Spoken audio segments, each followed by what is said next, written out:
Eh ben, écoutez, moi c'est vrai que je suis très honoré toujours d'être parmi les Alésiens et les Alésiennes. C'était une sorte de reconnaissance du métier et pas n'importe laquelle, parce qu'il y a ici des gens qui écrivent pour Cyril Hanouna, donc c'est quand même assez pointu. Et Cyril, on t'embrasse. En tous les cas, moi-même j'ai été intronisé tout petit déjà, et ça s'est très bien passé. Max Bird dans la foulée, et aujourd'hui c'est Anaïs Petit. On m'a dit d'abord pourquoi tu tiens spécialement à être le parrain d'Anaïs Petit. Tout simplement parce que quand on est imitateur, et d'abord on est très curieux du talent des autres, mais surtout particulièrement des jeunes femmes qui se lancent dans cette spécialité, d'autant quand elles ont du talent. C'est très mignon ce que fait Anaïs sur scène, et c'est non seulement du talent, mais c'est vraiment adorable. Elle a une sensibilité, elle a quelque chose, moi, qui m'a pas laissé indifférent. Et on a couché ensemble combien de fois? Je sais pas, 3 fois. Vraiment très peu de fois, très peu de fois. Donc je me suis dit bon, peut-être je peux. Je déconne. La femme dans la salle a dit quoi? Non, évidemment non, pas du tout. Et en tous les cas, voilà, donc il faut aussi encourager les artistes, d'autant qu'Anaïs Petit n'est pas qu'une imitatrice, elle est aussi une chanteuse, une comédienne, et je sais qu'elle fait un nouveau spectacle où elle a franchi ce pas d'affirmer sa propre personnalité.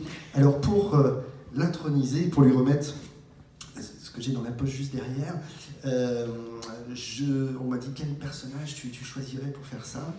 Il y a le choix en ce moment, je ne sais pas lequel choisir, hein, quelqu'un dans l'actualité, peut-être que Stéphane Bern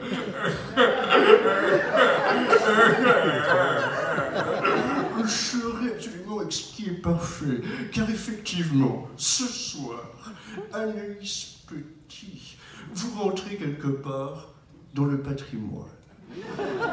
Et le patrimoine, vous savez, en ce moment, c'est mon truc. C'est vrai que le grand patron, vous avez vu, m'a donné une mission. Emmanuel Macronet m'a dit mon Stéphane, c'est toi désormais qui es en charge du patrimoine. Nicolas Hulot à l'environnement, Stéphane Bern au patrimoine.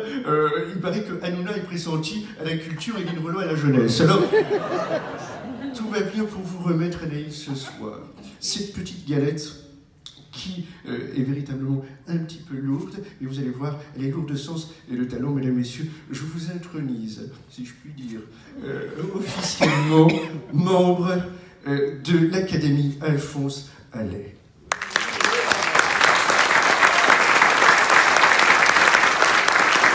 Bienvenue parmi nous. Merci, je suis vraiment contente. Oh bah oui, je suis très émue, hein. Merci Stéphane. Bon, on se verra dans la loge après. Hein. Bien sûr, merci. Bien sûr, Catherine Faux. Et comment va Jane Birkin? Écoutez, je vais tuer bien. Qui a d'autre ce soir avec nous? Quelques personnalités, peut-être on veut se dire. Ah oui, qui bien, peut-être que je peux faire aussi Fanny Ardant. C'est une grande actrice. Je déteste la chasse. Oui, alors par contre, il y en a une que j'adore, c'est Marina Foïs, parce qu'on a un petit peu la même énergie. Donc du coup, c'est pas très compliqué à faire si je reste la même.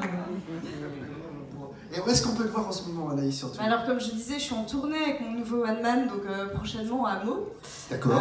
Puis un peu partout, vers Toulouse, vers Nice. Et puis j'ai aussi une comédie, j'en ai pas parlé tout à l'heure, une comédie qui s'appelle Tous nos amis sont là. C'est bien.